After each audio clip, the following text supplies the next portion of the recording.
கலியுகத்தின் கடைசி கால் திட்ட பகுதி என்பதே லோகங்கள் அனைத்திலும் விஞ்ஞானத்தை தலைத்தோங்கச் செய்கின்ற காலகட்டம் என்பதே இந்த பிரபஞ்சத்தின் ஜாதக கணக்கு ஆகும். அந்த கலியுகத்தின் கடைசி கால் திட்ட பகுதி என்பதே எமது முழுமையான ஆட்சி என்றாகிவிட்டது.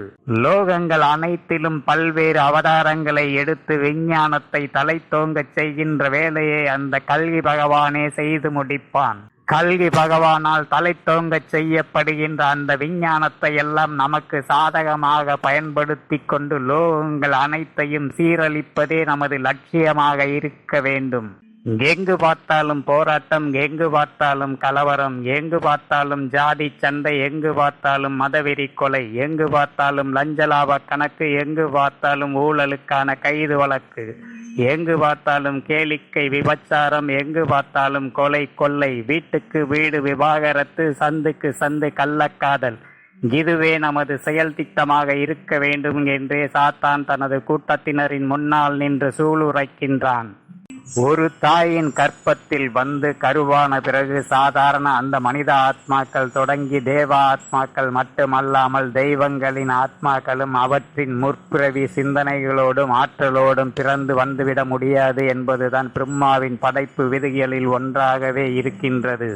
விஞ்ஞானம் தலை தோங்கி இருக்கும் அந்த கலியுகத்தின் கடைசி காலகட்டத்தில் அந்த விஞ்ஞானத்தின் ஈர்ப்பில் இருந்து விடுபட்டு புனிதராக வாழ்ந்து விடுவது என்பது எந்த ஒரு இளைஞனாலும் முடியாத காரியம் என்றே ஆகிவிடும்.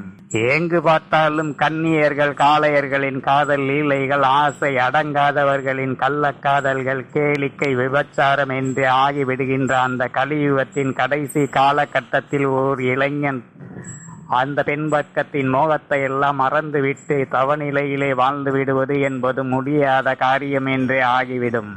காசேதான் கடவுளடா என்று ஆகிவிடுகின்ற அந்த கலியுகத்தின் கடைசி காலகட்டத்தில் ஓர் இளைஞன் அப்பன் பாட்டன் சொத்து எதுவும் இல்லாமல் மக்கள் நெருக்கடியாக வாழ்கின்ற ஒரு மாநகர் பகுதிக்கு வந்து 25 ஆண்டுகள் நல்லவனாகவே வாழ்ந்து விடுவது என்பதும் இயலாத காரியம் என்றே ஆகிவிடும்.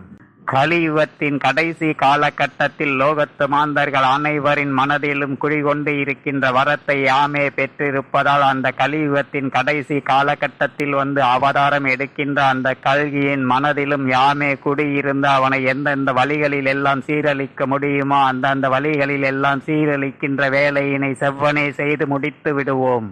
பிற மாந்தர்களின் மனதை சீரழிக்கின்ற வேலைகளை மட்டும் நீங்கள் பார்த்து கொள்ளுங்கள் என்று தனது கூட்டத்தின் முன்னால் நின்று கூறுகின்றான் அந்த சாத்தான்.